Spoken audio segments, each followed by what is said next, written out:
10월 31일 목요일 김유정의 톡톡 동안입니다. 2차 전지 산업 폐수의 해양 투기 중단을 요구하는 환경단체 해상 캠페인이 내일 포항 죽천해수욕장에서 열립니다. 환경운동연합 바다위원장을 맡고 있는 안양대 류정성 교수와 자세한 내용 알아보죠.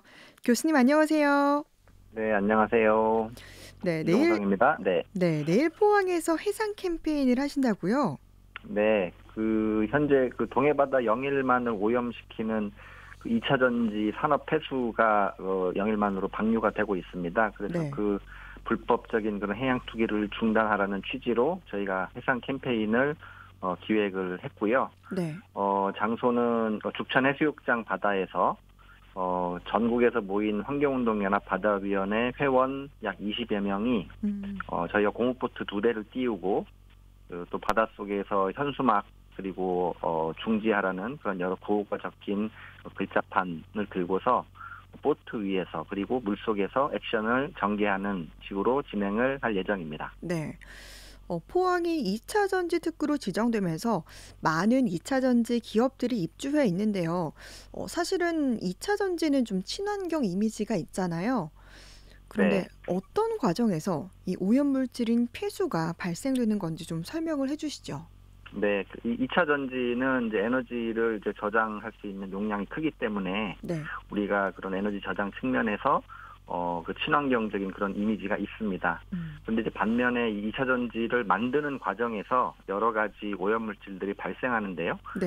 이 2차 전지의 주 원료 물질이 주로 이제 금속들입니다. 니켈이라던가 코발트, 망간, 리튬 이런 것들인데 이런 금속 물질들을 원료 광석에서 추출을 하려면 황산이나 수산화나트륨 같은 것을 다량 쓰게 됩니다. 녹여내야 네. 되니까요. 네. 또 이런 생산 과정에서 원래 있던 이제 중금속들이 포함된 그런 염분 농도가 아주 높은 그런 폐수가 발생하게 됩니다. 네. 그래서 이런 것들이 오염 물질로 그렇게 간주가 됩니다. 그러면은 이런 2차 전지 산업 폐수에 포함된 중금속 물질들 이게 실제로 우리에게 얼마나 유해한 겁니까? 네, 주 원료 중에 하나인 니켈이라는 물질은 네. 중금속으로 분류가 되고요. 네. WHO 세계 보건 기구에서는 이 물질을 1급 발암 물질로 규정을 했습니다. 그래서 네.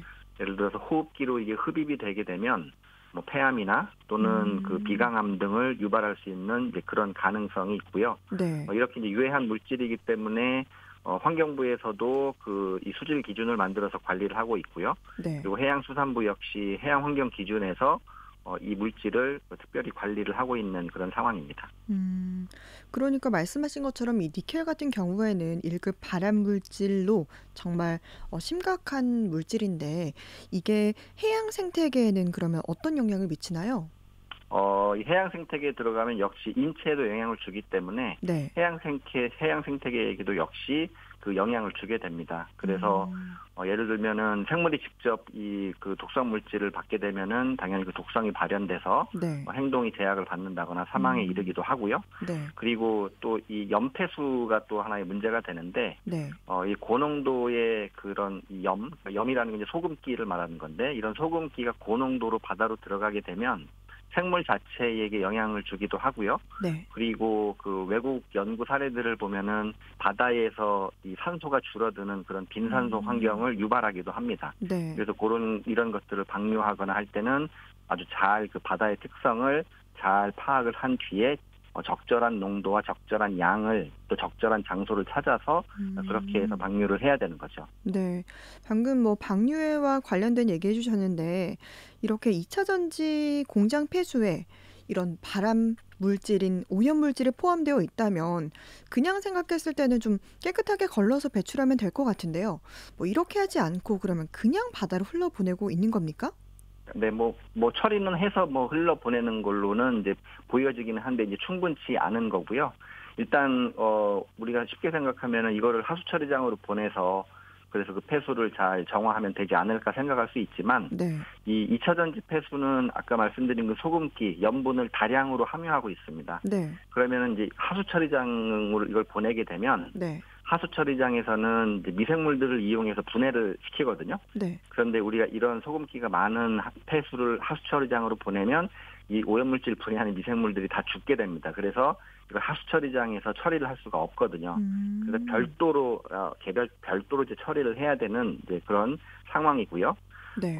보통 이제 별도로 만약에 처리한다 그러면은 예를 들어서 뭐 역삼투압 방식이나 이런 것들을 통해서 이제 오염물질을 걸러내게 되는데요. 네. 이렇게 걸러내게 되면은 그때 이제 폐수가 그 고농도의 그런 염분, 그러니까 소금기를 이제 갖게 되는 우리 이제 황산염이라고 부르는데 네. 그런 고농도의 그 염 폐수로 변하게 됩니다. 그래서 그거를 이제 바다로 이제 흘려보내는 이제 그런 식으로 되는 거고요. 네. 뭐 이런 거를 처리하는 방법 중에는 예를 들어서 이제 폐수에 중금속들이 이제 함유가 되니까 네. 이걸 다시 뽑아서 원료로 다시 재활용하는 이제 그런 방식도 있는데 이런 거는 이제 비용이 또 많이 들어서 이 사업체에서 뭐 선호하지는 않는 이제 그런 걸로 알고 있습니다.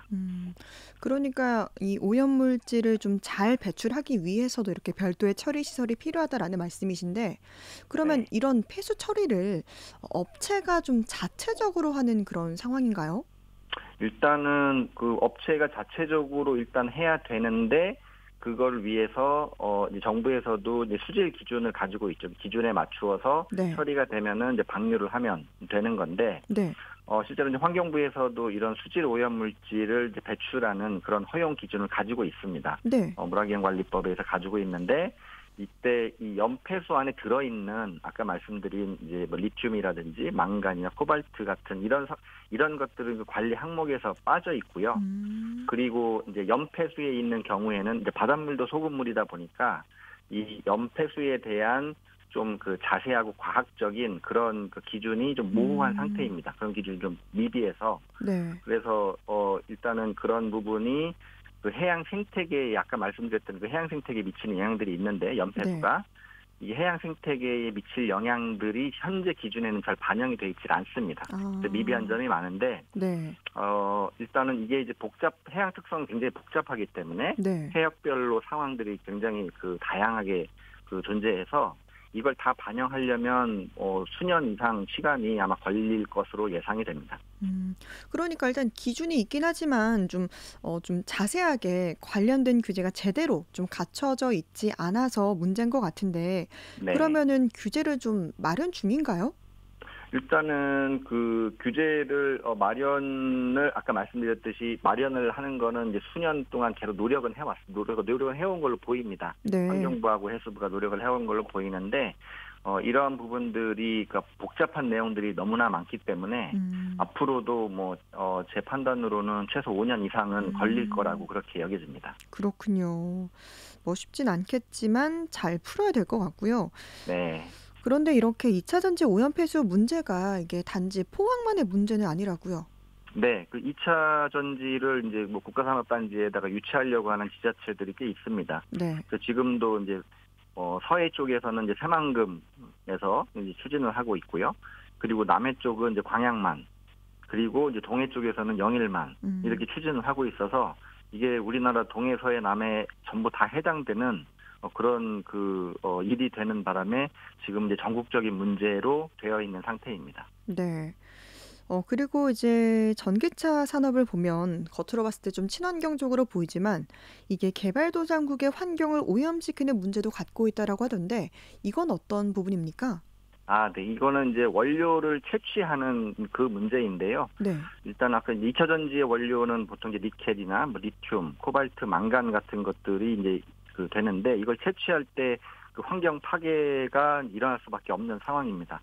예를 들면 이제 리튬을 추출할 때는 그 다량의 점토나 황산을 사용해서 추출을 하고요. 네. 또 니켈 같은 경우는 이제 광산에서 추출을 해야 되는데 이건 또 광산은 이제 숲을 또 파괴하는 그런 일들이 벌어집니다. 또 이 니켈을 재련하기 위해서는 또 대기나 토양이나 하천의 오염을 또 일으키게 되고요. 그래서 네. 이러한 광산들이 이제 주로 분포하는 곳이 이제 중국이라든지 칠레, 뭐 브라질 또는 이제 아프리카 이런 주로 개발도상국들이 이제 이런 광산들을 가지고 있어서 그 나라들의 환경이 오염되는 이제 그런 일들이 벌어지고 있습니다. 네. 그러면 이제 이런 2차 전지 폐수 문제 해결을 위해서 좀 어떻게 해야 한다고 보십니까? 예, 일단은 그 원칙적으로 보면은 이거를 이제 해양으로 배출하는 방법밖에는 없을 걸로 보여집니다. 네. 그래서 해양으로 배출을 만약에 한다고 하면 바다는 이제 굉장히 특성들이 이제 다양하거든요. 해류가 빨리 흐르는 곳도 있고 네. 또는 이제 반폐쇄성으로 해서 그 해류가 이제 적게 흐르는 곳이 있고 이제 그런 여러 가지 특성이 있기 때문에 그 해역의 특성에 맞도록 배출 기준을 별도로 만들어야 될 걸로 보여집니다. 그래서 근데 이제 장기적인 그런 대책과 또 단기적인 대책으로 나눠볼 수 있을 것 같은데요. 일단 장기적으로는 이제 아까 말씀드렸듯이 해양수산부하고 환경부가 합동으로 이 국가 차원에서의 이 2차 전지 그 연폐수의 네. 배출 기준을 만들어야 될 걸로 봅니다. 요거는 어쨌든 바다가 굉장히 복잡하기 때문에 네. 아마 최소 4년, 5년은 걸릴 걸로 보여지고요. 근데 그때까지 이제 배출을 또 안 할 수가 없는 상황일 테니까. 네. 근데 단기적으로 보면은 이거를 해양에 배출하기 위해서는 두 가지 허가를 받아야 됩니다. 하나는 바다 공간을 이용하기 때문에 점사용 허가를 받아야 되고요. 네. 그리고 또 바다를 이용하니까 해역이용 영향 평가라는 거를 받아야 됩니다. 근데 요거를 받을 때는 환경적으로 이게 문제가 없는지를 검토를 하도록 돼 있어서 네. 요 허가를 받을 때 아주 충실하게 준비해서 해양 환경의 피해가 최소화될 수 있도록 하는 그런 아주 과학적인 그 피해 저감 방안을 만들어야 되거든요. 네. 그래서 그런 피해 저감 방안을 그 해역 특성에 맞도록 만드는 게 중요하고 영일만의 경우도 이런 충분한 그 바다에 대한 좀 모니터링이나 연구를 통해서 이 저감 방안을 충실하게 만들면 아마 단기적으로는 방법을 찾을 수 있을 거로 보고 있습니다. 네, 정말 일단은 관련 규제가 좀 잘 만들어져야겠고요. 우리 바다를 오염시키지 않도록 좀 잘 지켜주셨으면 좋겠습니다. 네, 알겠습니다. 네, 류정성 환경운동연합 바다위원회 위원장과 함께했습니다. 고맙습니다. 네, 감사합니다.